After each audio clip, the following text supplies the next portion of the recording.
सर्वांना नमस्कार. मास्टर विशाल sir YouTube चॅनलवरती आपलं सर्वांचं पुन्हा एकदा सहर्ष स्वागत. आज सकाळी एक तुमच्यापर्यंत महत्त्वाची जी काही आनंदाची बातमी दिलेली होती की ज्याच्यामध्ये एक 2 पोलीस आयुक्तालयामध्ये जवळजवळ 11 नवीन पोलीस ठाणे तयार करून जवळजवळ 572 नवीन जागांची मंजुरी फक्त पोलीस शिपाई पदासाठी या घटकासाठी ही मिळणार आहे याची नोंद घ्यायची आहे. त्याच पद्धतीनं आज आत्ताच्या वेळेपर्यंत अजून एक वसई विरार मीरा भाईंदरला सुद्धा एक 2-3 ठाणे नवीन तयार होणार आहेत आणि त्याच पद्धतीनं त्यातली सुद्धा जे काही पोलीस कॉन्स्टेबलच्या जागा आहेत त्या परत ॲड होतील. अशा पद्धतीनं जवळजवळ एक 600 पदं आतापर्यंत जे काही नवीन ठाणे जे आहेत जवळजवळ 13-14 ठाणे तयार झालेले आहेत किंवा होणार आहेत इन फ्युचरमध्ये. सो यांच्यामध्ये जवळजवळ नवीन पोलीस शिपाई घटक आणि PSI पासून सगळंच जे काय असेल ते सगळ्या घटक ते भरती पडणार आहे. सो अशा पद्धतीनं ते व्हिडिओ तुम्ही पाहिला नसाल तर या व्हिडिओच्या शेवटी आयकॉन येईल त्या आयकॉनवरती बघून तुम्ही पाहून घ्यायचा आहे. आता एक खूप महत्त्वाचा विषय आहे की 2021 पोलीस भरती असेल, 2022-23ची असेल आणि आता येणारी असेल, लाखो मुलं तयारी करतात. तुम्ही थंबनेल बघितलाच असाल की एक विषय अशा पद्धतीनं आहे खूप महत्त्वाचा, ह्या महाराष्ट्रात असू दे किंवा बाहेर कुठे पण असू दे. ज्यावेळी लाखो मुलं ह्या भरतीसाठी येतात त्यावेळी लाखो सगळे प्रयत्न करत असतात की प्रत्येकजण व्हावं आणि प्रत्येकाला वाटत असते की यावेळी माझी वर्दी लागायला पाहिजे, यावेळी माझं सिलेक्शन झालंच पाहिजे कोणत्याही परिस्थितीमध्ये.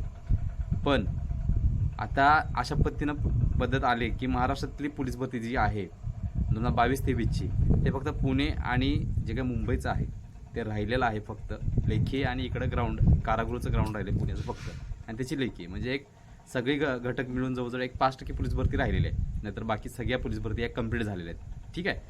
सो अशा पद्धतीनं खूप महत्त्वाचा विषय आहे. जवळजवळ 13-14-15 लाख मुलांनी फॉर्म भरले होते आणि त्यातले 17,000 मुलं लागलेत आणि जवळजवळ जे काही 14 लाख 15 लाख मुलं असतील ती परत एक निराशात असतील, एका मानसिक अवस्थेत वेगळे असतील आणि त्यांच्यावरती एक वेगळे दिवस असं लक्षात ठेवायचं.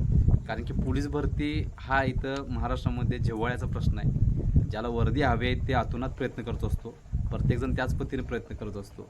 याचा अर्थ की सर मी कट ऑफमध्ये बसलेलो नाही आहे, मी फिजिकलमधनंच बाहेर पडलो, देन मी लेखीलाच क्वालिफाय झालो नाही वगैरे वगैरे, हे वेगवेगळे रिझन आहेत त्यासाठी. ठीक आहे. आणि हे होणारच आहे. सिलेक्शन होईपर्यंत 2-3 स्टेजेस आहेत, त्याच्यामधनं वेगवेगळे विद्यार्थी बाहेर पडतात. कारण की हे विद्यार्थी अशाच पद्धतीनं बाहेर पडायला पाहिजे त्या पद्धतीनं त्यांचा रेशो असतो आणि ते हळूहळू बाहेर करत हळूहळू सिलेक्शनपर्यंत जातात. अगदी सिलेक्शनपर्यंत लेखीला एकाच 10 प्रमाणात रेशो असताना सुद्धा त्यातला एकच मुलगा घेतो आणि त्यातली परत 9 मुलं बाहेर पडतात.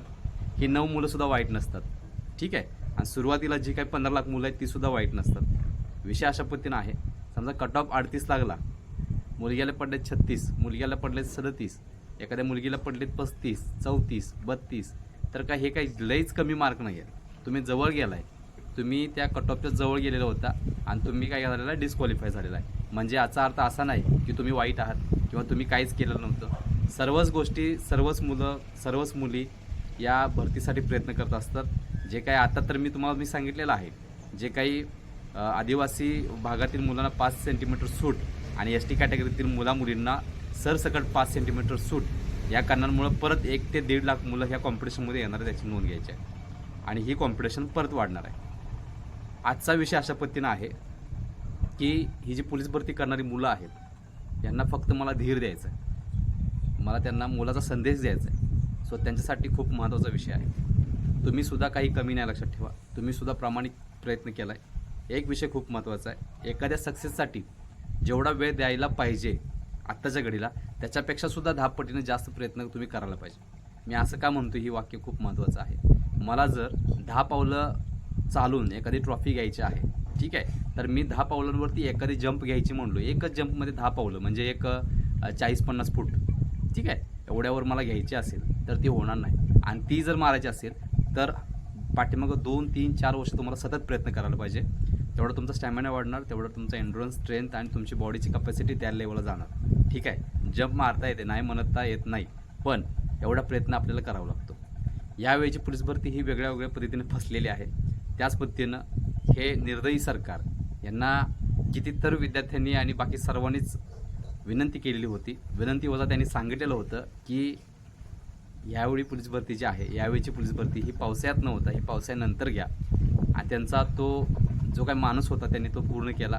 त्याच्यामध्ये आपली 4 बिचारी 4 मुलं, परिणामी 4 घरं ही मृत्यू झालेले आहे, तेवढं लक्षात ठेवायचं. म्हणजे 4 मुलांचा या पोलीस भरतीमध्ये मृत्यू झालेला आहे. त्याच्यावरती कोणत्याही पद्धतीने विचार नाही आहे, एवढं लक्षात ठेवायचं. सो अशा पद्धतीनं महाराष्ट्रातील तमाम विद्यार्थी जे प्रॅक्टिस करतात किंवा तयारी करतात, एक गोष्ट खूप महत्त्वाची असते.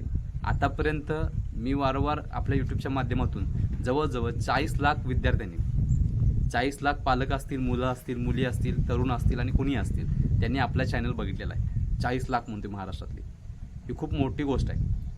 दुसरी गोष्ट, 26,000 आता डेली आपल्याला फॉलो करतात मुलं, ठीक आहे. आणि हे बघत असताना मला वारंवार टेलिग्रामवरती मेसेज असतील, याच्या आधी कमेंटच्या माध्यमातून असतील किंवा लाईव्ह येत होतं त्यावेळीसुद्धा असेल. मला काही गोष्टी खटकल्या, त्या गोष्टी त्या तुम्हाला आता काय होतात, तुम्ही लेखीला अनक्वालिफाय किंवा डिस्क्वालिफाय होत आहे, तुम्ही फिजिकलला होत नाही.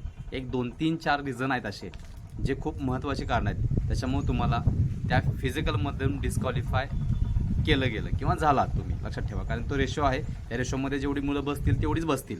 म्हणजे एकदा आर्मीची हे असेल, रनिंगची हे असेल, रनिंगचं स्किल टेस्ट असेल, त्यावेळी एक ठराविक मुलं ठराविक टायमिंगपर्यंतच घेतात. त्यानंतर दोरी पाडली जाते आणि त्यानंतरच्या पहिल्या पावलावरचे सुद्धा असू दे किंवा टच करणारं पोरगं जरी असेल, त्या दोरीला ती सगळी बाहेर काढली जातात. हे सगळ्यांनाच माहीत आहे. सो अशा पद्धतीनं तो टच करणार का वाईट आहे का? नाही आहे. त्याच्याकडं काय आहे, एक तो म्हणणार माझ्याकडे 1-2 सेकंद जरी असते तर मी सुद्धा ती दोरी क्रॉस केली असते.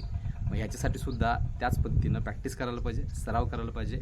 आत्ताच्या घडीला मी अजून पण सांगतो आहे, तुम्ही समजता एवढी कॉम्पिटिशन ह्याच्या 2021च्या पोलीस भरतीमध्ये 125-126 होती. मी अभ्यास करतो आहे, मी मार्गदर्शन करतो आहे, गेली 15 वर्ष झालं, म्हणून तुम्हाला मी सांगतो आहे. एवढं डीपमध्ये कोणीही सांगणार नाही, लक्षात ठेवायचं. किती स्पर्धा आहे, किती काय आहे. आणि दुसरी गोष्ट, प्रत्येकाला आपलंच पोरगं आपलीच पोरगी भरती व्हायला पाहिजे, ह्या न्यूनगंडातून कोणीही मार्गदर्शन करणार नाही. प्रत्येकाला असंच वाटत असतं की आपलंच पोरगं आपलीच पोरगी व्हायला पाहिजे, हा सगळ्यांचाच हेतू असतो. पण आज तागाई जवळजवळ 700 व्हिडिओ म्हणा, त्या 700 व्हिडिओमध्ये कुठल्याही पद्धतीनं, कोणत्याही पद्धतीनं मनामध्ये कोणताही स्वार्थ न ठेवता तुमच्यापर्यंत मी पोचलेलो आहे आणि माझा प्रामाणिक प्रयत्न अजूनसुद्धा चालू आहे, लक्षात ठेवायचं. त्यामुळं ज्या काही गोष्टी मला आढळल्या त्याच्यावरती वारंवार मी पुढं आता व्हिडिओ घेऊन येणारच आहे. त्यासाठी तुम्हाला पहिला चॅनल सबस्क्राईब करावं लागणार, तर ह्या गोष्टी तुम्हाला भेटतील की बाबांनो तुम्ही कोणत्या पद्धतीनं तयारी करताय आणि तुमचं काय चुकतंय, ह्या सगळ्या गोष्टी मी सांगणार आहे. कारण मला माहिती आहे की एखाद्या पोरगेला सक्सेसपर्यंत घेऊन जायचं असेल तर असे माझे अनेक विद्यार्थी आता आहेत की जे एकाच वेळी 6 पोस्ट काढलेत, 4 पोस्ट काढलेत, 5 पोस्ट काढलेत. आता काल एक्साईज पोलीसचा निकाल लागला, त्याच्यामध्ये मुंबई पोलीसला पण आणि महाराष्ट्र पोलीसला पण जवळजवळ 3-4 होते, ठीक आहे. त्यानंतर वनरक्षकच्या बॅचला सुद्धा 3-4 होते, त्यांचं सुद्धा सिलेक्शन एक्साईज पोलीसला झाले. मग तिथं परत त्यांनी सोडले, परत इकडे आलेत. मग अशा पद्धतीनं मल्टी सिलेक्शन व्हायला पाहिजे, तुमचं मल्टी सिलेक्शन व्हायला पाहिजे. तुम्ही एका जर स्पेसिफिक पोलीस भरतीवरती जर फोकस ठेवून बसला, आणि दुसरी गोष्ट, पोलीस भरती करा, पोलीस भरतीचं ती एक वारं म्हणा किंवा बाकी सगळ्या गोष्टी आहेतच. पण लक्षात ठेवा, पोलीस भरती असू दे किंवा एक्साईज पोलीस असू दे किंवा अदर डिपार्टमेंटचे कोणतेही पोलीस असतील, अदर विभाग असेल किंवा सेंट्रल डिफेन्सचे काही घटक आहेत डिफेन्स क्षेत्रातली, ती असू देत किंवा आपल्या स्टेट डिफेन्समधली कुठली क्षेत्र आहेत ती असू देत. सो अशा पद्धतीने वनरक्षक असेल, फॉरेस्ट गार्ड म्हणतात त्याला, आणि त्याच पद्धतीने आपलं पोलीस कॉन्स्टेबल, महाराष्ट्र पोलीस, आणि त्याचबरोबर एक्साईज पोलीस, अशा पद्धतीने 2-3 घटक आपल्यामध्ये सुद्धा आहेत. पण विद्यार्थ्यांचा त्यांच्याकडे बघण्याचा दृष्टिकोन वेगळा आहे, त्यांचा बघण्याचा दृष्टिकोन वेगळा आहे. अख्खा पोलीस भरती देता तो एजमधनं बाहेर गेलेला त्याला माहीत नसतं. पण त्याला एक गोष्ट कळायला पाहिजे होती की आपण इकडं त्याच्यासोबत आपली भाकरीसुद्धा गमवलेली आहे. मी हे वाक्य का बोललो, कारण की मुलांचं फक्त टार्गेट पोलीस भरती आहे आणि हे टार्गेट वर्षानुवर्ष राहत नाही, या लक्षात ठेवायचं. कुठं वारं निघलं, आता वारं चालू आहे, पोलीस भरती पडणार, हा पडल्यानंतर पुढे लगेच डोक्यामध्ये प्लॅनिंग सुरू होणार आहे. कोणतरी यूट्यूबवाले सांगतील की आता आचारसंहिता आहे, किंवा कोणतर बाहेरचे सांगतील, यूट्यूबवाले राहू देत, आचारसंहिता आहे, नंतर इलेक्शन आहेत, निकाल आहे, नंतर सत्ता स्थापन होणार आहे, नंतर हे ते मंत्रिपद वाटप वगैरे होणार आहे, किंवा 2025 सुरू होणार आहे, आता आपण निवांत राहूया. म्हणजे ह्या मेंटॅलिटीनं तुम्ही पुढे जाणार. अचानक पोलीस भरती कधी पडेल माहीत नव्हतं, आणि मग स्वतःला कारणं सांगायची स्वतःला की नाही, माझ्याकडे वेळ कमी होता, मला 1.5 महिनेच मी प्रॅक्टिस चालू केलेलं होतं, आणि मला 1.5 महिन्यातसुद्धा मला 30 मार्क पडले आणि कट ऑफ 38चा लागला. मग 8 मार्क जे गेले ते तुम्ही जर पाठीमागे 3-4 महिन्यामध्ये जर तयारी केला असता तर तुम्हाला 2 मार्क जास्त भेटले असते, तुम्ही 40वर गेला असता. ही मुलांची मेंटॅलिटी आहे पोलीस भरती करणाऱ्या. अजूनसुद्धा माझ्यापेक्षा वयाने जास्त असणारे सुद्धा पोलीस भरती देतात आणि वारंवार त्यांना मी बघतोय, फॉलो करतोय आणि वारंवार ते चूक तेच करत असतं, लक्षात ठेवा. आणि आम्ही असं नाही आहे की बाबा त्याला जाऊन आपलं मोठंपण सांगणं किंवा असं करणं तसं करणं आपल्याला जमत नाही. वारंवार सगळ्या गोष्टी ते बघत असतोय, आपले रिझल्टसुद्धा बघत असतात सगळीजण, पण त्यांना एक इगो असतो की बाबा ह्यांना कसं विचारू, हा विषय. यात मोठा छोटा इगो वगैरे काही नाही आहे. एकदम लहान होतो, 16 वर्षाचा, त्यावेळी बाहेर पडलेलो होतो. आज जवळजवळ 15 वर्ष पूर्ण झालेले आहेत माझ्या स्ट्रगलला आणि विविध 12 पदांवरती काम करतो, लक्षात ठेवा. त्यामुळं त्याच्यावरती एक मोठा व्हिडिओ येणारच आहे की बाबा काय विषय आहे नेमका, कारण विद्यार्थ्यांना समजायलाच नाही आहे. फक्त एकच डोक्यात घेतलं आहे की जोपर्यंत पोलीस भरती परिपूर्ण पार पडत नाही, तोपर्यंत ऑफ सीझन येत नाही, तोपर्यंत मी कोणत्याही पद्धतीने त्याला हात घालायचा नाही. विषय अशा पद्धतीनं आहे की जी मुलं, ज्या मुलांना लेखीमधून किंवा लेखी परीक्षेसाठी क्वालिफाय नाही झाली किंवा स्टार्टिंगला फिजिकलमधूनच आऊट झालं, पळता आलं नाही, धावता आलं नाही, मेंटॅलिटी नव्हती, परिस्थिती नव्हती, हे नव्हतं, ते नव्हतं, या पोलीस भरतीमध्ये किंवा ह्याच्या पाठीमागच्या पोलीस भरतीमध्ये जेव्हापासून पोलीस भरती सुरू झाली महाराष्ट्राची, ह्याच्यामध्ये सुद्धा महाराष्ट्रातील ग्रामीण जो भाग आहे तो मॅक्झिमम पद्धतीने याच्यामध्ये उतरतो, लक्षात ठेवा. आणि अजूनसुद्धा आहे. फक्त एक गोष्ट लक्षात ठेवा, यावेळी तुमची कॉम्पिटिशन ही एका मुलामागं किंवा एका जागेमागं 138+ माझ्या अभ्यासानुसार, कारण की 138 आकडा माझा हा आधीचा होता. त्याच्यामध्ये हा आदिवासी विभाग आणि एस टीचा जो कॅटेगरीचे जी मुलं आलीत, मुली आलीत, यांचीसुद्धा कॉम्पिटिशन आता तुमच्यामध्ये ॲड झाली. 1,00,000 मुलं ॲड झाली म्हणजे परत जागा पडतील, त्याला काय असेल ते डिवायडिंग होऊन बाकीचा रेशो येईल. माझ्या अभ्यासानुसार ह्यावेळी एका जागेमागं 140 ते 142, 145+ मुलं ही तुमच्या कॉम्पिटिशनमध्ये असणार आहेत. ही वस्तुस्थिती आहे, लक्षात ठेवा. आणि ज्यांना ह्या गोष्टी कळाल्या तोच आतापासून पळायला सुरुवात करेल, तोच आतापासून अभ्यास करायला सुरुवात करेल, हे मात्र नक्कीच. 2 महिन्यात केलं, 1.5 महिन्यात केलं, 1 महिन्यात केलं, मला माहीतच नाही सर, असं कसं काय वगैरे वगैरे, हे स्वतःला कारणं आहेत. हे आईबाबाला देऊ शकत नाही, आपण घराला देऊ शकत नाही, आपल्या परिस्थितीला देऊ शकत नाही, आपल्या सक्सेसला देऊ शकत नाही. आणि ज्यावेळी तुझ्याकडे वेळ होता त्यावेळी तू काय केलास, निवांत बसून होतास, समजलं. तो त्यावेळी तू वेळ घालवलास आणि आता तू मोठी उडी टाकायला निघाला. जसं मग सांगितलं मला 10 पावलं जाऊन एखादी ट्रॉफी घ्यायची आहे, तर लक्षात ठेवा आतापासून मला अर्धा पावलं का होईना वाटचाल करायला पाहिजे, हे मात्र नक्कीच, समजलं. सो आता विषय अशा पद्धतीनं आहे की सर आम्हाला खूप दुःख झालं आहे, आमच्यावरती दिवस वेगळेच आहेत, आपण समजू शकतो, कारण की त्या विद्यार्थ्यांमधून गेले 15 वर्ष चालतो आहे आणि त्यांना सपोर्ट देतो आहे. जवळजवळ हजारो मुलांचे प्रश्न मी न सांगता सोडवलेले आहेत. मागं विद्यार्थ्यांचे प्रश्न असे खतरनाक होते की त्यांना विषयच नाही. अगदी जॉईनिंगपर्यंत, आता कालच आपली एक विद्यार्थिनी एक्साईज पोलीस झाली, वजन अजिबात काही करता वाढत नव्हतं. त्या मुलगीला वजन वाढवण्यापासून, तिला धीर देण्यापासून, ती रात्रंदिवस पूर्वी मॅसेज एवढे करायची की वैतागायची अक्षरशः, ठीक आहे. सो एवढं झालं असताना सुद्धा तिला फायनल सिलेक्शनमध्ये करून दाखवलं. सो अशा पद्धतीनं आपण काही लय मोठापणा करत नाही आणि वस्तुस्थिती सांगितली फक्त. आज ती DVला गेले, डॉक्युमेंट व्हेरिफिकेशनसुद्धा सगळी आता जी आपली सिलेक्ट झाले सगळ्यांचं डॉक्युमेंट व्हेरिफिकेशन झालेलं आहे आणि कुणालाही डिस्क्वालिफाय करायला नाही, कारण की त्यांना मी वारंवार फोन करून त्यांच्याकडे जो काही डॉक्युमेंटचा जो काही सेट असतो ते सगळा तयार करून, कोणत्याही पद्धतीनं प्रॉब्लेम आला तर लगेच फोन करा, मी आहे तिथं म्हणून सांगितलं होतं. कोणत्या पण अधिकाऱ्याला कशा पद्धतीने विचारायचं, काय करायचं, हे सगळं आपल्याला माहिती आहे, कारण की माझं 15 वर्ष याच्यातच गेल्यात, लक्षात ठेवायचं. त्यामुळे कुठलाही घटक असू दे आणि कसं बोलायचं, काय करायचं, हे कोणी सांगायची गरज नाही आपल्याला, समजलं काय. त्यामुळं आत्ता ज्या मुलांनी या फिजिकलमधनं बाहेर पडलेत, ज्या मुली लेखीला क्वालिफाय झाले नाहीत, अशा सर्व विद्यार्थ्यांना विनंती करतो आहे, हार मानू नका. पण दुसरी गोष्ट, 150 मुलं कॉम्पिटिशनला आहेत. आत्तापासून सुरुवात केला तर पुढच्या 1-1.25 वर्षामध्ये तुम्ही तुमची परीक्षा, फिजिकल आणि तुमची फायनल लिस्टपर्यंत तुम्ही पोचू शकताय, 1 ते 1.25 वर्षामध्ये. त्यानंतर 9 महिने ट्रेनिंग पिरियड, म्हणजे जवळजवळ 2 वर्ष पूर्ण झाले. आणि त्यानंतर मग तुम्ही ऑफिशियल ज्यावेळी येणार त्यावेळी कमीत कमी 2.25 वर्षाचा पिरियड जाणार आहे. हे वाक्य माझं लक्षात ठेवा, जे मला फॉलो करतात त्या विद्यार्थ्यांना सूचना करतो आहे. आणि ह्यामध्ये परत तुम्ही गेला तर ती भरती पूर्ण होईपर्यंत तुम्ही पुढच्या भरतीची तयारी करू शकत नाही. म्हणजे ही भरती झाल्यानंतर परत तुम्ही 1.5 वर्ष, म्हणजे जवळजवळ 2.5 ते 3 वर्ष तुम्ही दुसऱ्या भरतीची वाट बघणार. तोपर्यंत तुमचं वय हे 25 असेल तर 28 होणार, 28 असेल तर ते 30-31 होईल, 31-32 असेल तर ते तुम्ही डिस्क्वालिफाय होणार, एज बार होऊन जाणार आहे. ही वस्तुस्थिती आहे महाराष्ट्रातलं.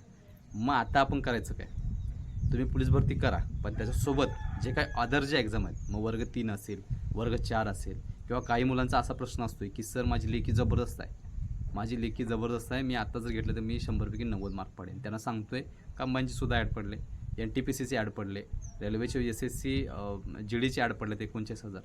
तिकडं तर आपले महाराष्ट्र बघतच नाही सोडा, तो विषयच वेगळा आहे टोटली.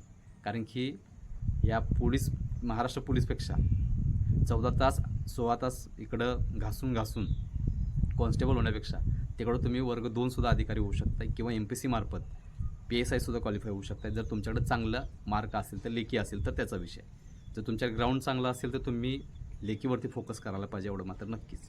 समजलं काय म्हणतो आहे? त्यामुळे ह्या दोन्ही गोष्टी ह्या वेगळ्या पद्धतीने आहेत. आता हार मांडलेली पचवा आणि पचवून झाल्यानंतर परत एकदा उठा आणि असं उठा की जी झिरोतनं सुरुवात नको आहे. वारंवार सांगतो आहे, ती सुरुवात झिरोतनं नको आहे. ती सुरुवात ही अनुभवातून असायला पाहिजे की मला 100 मीटरला कुठं चुकला, मी स्टार्टअप चुकला, मी मिड चुकला, मी एंड चुकला, काय चुकला, कुठं मार्क कमी पडले हे स्वतःला विचारा. 1600 मीटर असेल, कशा पद्धतीनं काय असेल, तुम्हीच स्वतः मारला ग्राउंड तुम्हीच सांगू शकता, कोणी सांगणंच नाही. त्याच पद्धतीनं गोळा असेल, शॉर्टपुट असेल, त्याच्यावरती काय चुकलं, अशा पद्धतीनं सगळ्या गोष्टी तुम्ही विचार करा आणि त्या वीक पॉईंटवरती, त्या वीक इव्हेंटवरती तुम्ही लक्ष करा, फोकस द्या, त्याच्यावरती काम करा. 2-4 मार्क जास्त पडतील, आपल्याकडे वेळ आहे तोपर्यंत. तदनंतर लेखी तुमची कशी आहे स्वतःला विचारा, लेखीला कोणता पॉईंट वीक आहे त्याच्यावरती काम करा आणि 100% येणाऱ्या भरतीमध्ये नाव लावा. फक्त कॉम्पिटिशन ही गेल्या वेळीपेक्षा जवळजवळ 12 विद्यार्थी याच्यामध्ये प्रत्येक जागेमागे ॲड झालेले आहेत आणि ॲड होणार आहे, त्याची नोंद घ्यायची आहे. त्या 140-50 विद्यार्थ्यांमध्ये एकच मुलगा लागणार आहे आणि बाकी सगळे डिस्क्वालिफाय होणार आहेत. परत ती 2 वर्षांनी ज्यावेळी येतील त्यावेळी परत 150, 160, 165 होणार आहे. कारण की तुम्ही बघितलं आहे की वेगवेगळे पोलीस ठाणे का निर्माण व्हायला लागले की लोकसंख्येची वाढ व्हायला लागली मोठ्या प्रमाणात आणि अजूनसुद्धा जनगणना नाही आहे. त्यामुळं आपण सांगू शकत नाही की किती लोकसंख्या झाली आहे आपल्या देशाची, परिणामी आपल्या महाराष्ट्राची, आणि अजूनसुद्धा खूप मोठ्या प्रमाणात पोलिसांची गरज आहे. पण सरकारच्या पुढं कोण जात नाही. कुठलंही सरकार असू दे, हे असू दे किंवा हे असू दे, सगळे एका माळ्याचे मन येत, लक्षात ठेवायचं. आता पोलीस भरती किती पडणार, काय पडणार हे येणारे दिवस सांगतील. या 2-3 दिवसामध्ये जर पोलीस भरती पडली नाही तर याच्या पाठीमागे 100% राजकारण झालं म्हणून समजायचं. ठीक आहे. आणि मी आधीच सांगितलं होतं की हे राजकारणी कशा पद्धतीनं या पोलीस भरतीचा वापर करून घेतील हे कोणी सांगता येत नाही. त्याच पद्धतीनं ज्यांना आता खरंच नैराश्य आलं आहे किंवा काय झालं आहे त्यांनी बी प्लॅनसुद्धा तयार करा. कारण की एज बार झाल्यानंतर मी इकडं जाऊ का, मी तिकडं जाऊ का, कुठंच जाऊ कळत नाही. समजलं काय म्हणतो आहे? आणि जर तुम्हाला पोलीसच बनायचं असेल तर मग कोणत्याही पद्धतीने बी प्लॅनचा विचार करू नका. स्वतःला झोकून द्या. जोपर्यंत ग्राउंडचा दिवस येत नाही माझा तोपर्यंत मी कोणत्याही पद्धतीने ग्राउंड चुकवणार नाही, हे स्वतःला सांगा. आतापासून ठामपणे मनाला गाठ बांधा आणि मग सुटा. अजिबात इकडं तिकडं बघायचं नाही. ना सोशल मीडिया, ना सोशल नेटवर्क, ना काहीच बघू नका. स्वतःला आतापासून सांगा स्वतःला आणि स्वतःचं टाईम टेबल करा. आतापर्यंत ज्या विद्यार्थ्यांना मी कोचिंग केलेलं आहे त्याच्या प्रत्येकाकडे स्वतःची डायरी आहे. डेली त्यांनी काय इव्हेंट करतात, कोणते प्रॅक्टिस करतात त्याच्यामध्ये नोट डाऊन असते. असं गेले 14 वर्षाची, 15 वर्षाची आपल्याकडे डायरी, लक्षात ठेवा. त्यामुळं आठवड्याभरानंतर मला जरी डायरी मिळाली तर मी त्याला सांगतोय, बाबा तुझं काय चुकलेलं होतं, तू इथं हा इव्हेंट किंवा हे प्रॅक्टिस इथं घ्यायला नको पाहिजेस, त्याच्यामुळे तुला प्रॉब्लेम येईल. अशा पद्धतीने ते सगळं चेंज करून लगेच चालू करायचं. पण विषय अशा पद्धतीनं आहे, मी अजून पण सांगतो माझ्याकडे या किंवा माझ्याकडे प्रॅक्टिस करा वगैरे मी म्हणतच नाही. प्रत्येकाची परिस्थिती वेगळी असते. जेवढं जमेल तेवढं यूट्यूबच्या माध्यमातून मी प्रामाणिकपणे ओतायचं काम करतो. किती घ्यायचं किती नाही आणि कसं घ्यायचं हे सगळं तुमच्यावर आहे, लक्षात ठेवायचं. So be careful. आता मात्र थोडेच दिवस बाकी आहेत, हे मात्र नक्की. भरती पडेल. भरती पडल्यानंतर पहिल्या दिवसापर्यंत, ग्राउंडच्या पहिल्या दिवसापर्यंत मी थांबणार नाही. मी वाट बघत बसणार नाही. मी अपडेट कधी येईल बघत बसणार नाही. आलं की कळतंय, सगळीकडं वारं होते. आलं की कधी कळतोय सांगतोय. बेडकं तळ्यातनं बाहेर पडायला सुरू होतात कधी, ज्यावेळी पाऊस पडायला लागेल त्यावेळी. ठीक आहे. ती पडायला लागली की समजायचं की आले बाबा, सगळी पोरं याल्यात म्हटलं कुठं अपडेट आले, संपलं. काय पाहिजे ती सांगतात ऑटोमॅटिकली आपल्याला की बाबा होय पाऊस पडाला, म्हणजे ढीगभर पोरं आलेत ग्राउंडला, म्हणजे कुठं तर 10-15 दिवसावर ग्राउंड आले, संपलं. समजलं काय म्हणतोय? लेखीचा विषय नंतरचा आहे. पण लेखीचा विषय नंतरचा म्हणून चालत नाही. आतापासून जो रेशो मी फॉलो करते आपल्या विद्यार्थ्यांना की 1:2 प्रमाणात, ग्राउंड 1 तास असेल, 2 तास स्टडी सुरुवातीला, ग्राउंड 2 तास असेल, 4 तास स्टडी, एवढं लक्षात ठेवायचं. आणि नंतर जसं ग्राउंडचा आणि तुमचा स्टडीचा चांगला होईल त्या पद्धतीनं तुम्हाला हळूहळू ते इन्क्रीज करायचा, हा विषय नक्की. सो अशा पद्धतीनं तुम्ही सुद्धा स्वतःला काही नियम अटी घालून घ्या आणि येणाऱ्या भरतीमध्ये तुम्ही नाव लावून घ्यायचं आहे. मी अजून पण सांगतोय, वाईट वाटलं असेल तुम्हाला, 100% वाईट वाटणार, कुणाला नाही वाटणार. कारण तयारी काही लोकांनी 1 वर्षापासून केली. काही मुलं आहेत जिथं जॉब करतात, वेगवेगळ्या पद्धतीने जॉब करतात. काही लोकांनी लोन काढून सुद्धा फॉर्म भरलेले आहेत, 4,000 रुपये, 3,000 रुपये वगैरे वगैरे. अशा पद्धतीनं अशी मुलं खूप मला भेटलेले आहेत, लक्षात ठेवा. त्यामुळे मला वाईट वाटते. ह्या मुलांच्या काळजीपोटी आज काय तर त्यांना एक संदेश द्यावा असं वाटला. आणि ज्यांना खरंच पाहिजे, ज्यांना खरंच ह्यावेळीची पोलीस भरतीला सेट किंवा गोल करायचा आहे, त्या मुलांना सांगतोय की लगेच चॅनल सबस्क्राईब करा. वारंवार सांगतोय की योग्य त्या गोष्टी तुम्हाला इथं वारंवार पोहोचवत असतात. आता आता मगापासून सगळ्या गोष्टी ज्या सांगितल्या तुम्हाला त्या समजल्या असतील. एक लक्षात ठेवा, तुम्ही हारलाय नक्कीच, पण तुम्ही संपलेला नाही आहे. तुम्ही कधी पण उठा आणि कधी पण निघू शकताय. आत्ता ह्या व्हिडिओ बघितल्यापासून उद्या सकाळपासून नियोजन चालू करू शकताय. समजा तुमच्या येणाऱ्या काही दिवसांमध्ये तुम्हाला वर्दी लागली, तर लक्षात ठेवायचं. हे वाक्य सगळी लक्षात ठेवायचे की सर तुम्ही एक दिवस आम्हाला मार्गदर्शन केलेलं होतं, एक मोलाचा संदेश दिलेला होता आणि त्याच्यामध्ये आम्ही तो फॉलो केला आणि आज आम्ही फायनली वर्दीवरती आहे. समजलं काय म्हणतोय? त्यामुळे खूप महत्त्वाची गोष्ट तुमच्यापर्यंत पोहोच केलेला आहे. आणि दुसरी गोष्ट, सर्वांसाठी एक नवीन ग्रुप आपला चालू करतोय नवीन पोलीस भरतीसाठी. त्याचीसुद्धा लिंक ह्या व्हिडिओच्या खाली डिस्क्रिप्शन बॉक्समध्ये देतो आहे. टेलिग्राम चॅनल, कारण की तो टेलिग्राम खूप फुल झालेला आहे. 6,000 मेंबर त्याच्यामध्ये बसलेले आहेत आणि अजूनसुद्धा काही प्रॉब्लेम आलेले आहेत तांत्रिक. त्यामुळे आपण एक नवीन ग्रुप तयार करतो आहे. तो आपला मेन ग्रुप असणारच आहे, तोसुद्धा जॉईन करायचा आहे. आणि त्याच पद्धतीनं नवीन पोलीस भरतीसाठी 2024च्या एक नवीन ग्रुप तयार करतो आहे. ज्यांना वर्दी मिळवायची आहे त्या विद्यार्थ्यांना विनंती करतो आहे. त्या चॅनलवरती सगळ्या गोष्टी तुमच्यापर्यंत पोहोचवणार आणि आपल्या जुन्या चॅनलवरती पण होणार आहेत. पण अजूनसुद्धा मुलं इन व्हायचे आहेत, त्या विद्यार्थ्यांसाठी एक नवीन टेलिग्राम चॅनलचा ग्रुप आता लगेच तयार करतो आहे. त्यामुळं ह्या व्हिडिओच्या खाली डिस्क्रिप्शन बॉक्समध्ये लिंक आहे, तिथे जाऊन तुम्ही तो टेलिग्राम चॅनल जॉईन करायचा आहे. शेवटी सर्व विद्यार्थ्यांना माझ्या चॅनलकडून शुभेच्छा देतो आहे. हार मानू नका, आता नाही तर कधीच नाही, हा दृष्टिकोन लक्षात ठेवा. आणि उद्या सकाळपासून तुमचं टाईम टेबल असेल, लेखीचं असेल, फिजिकलचं असेल, ते सुरुवात करा आणि सोबत बी प्लॅनसुद्धा करा, जेणेकरून एखादी भाकरी तुमच्या हातातून जाता कामा नये. लक्षात ठेवा. ठीक आहे. सो माझ्याकडून तुम्हाला खूप खूप शुभेच्छा. मी तर सांगतोय. धन्यवाद.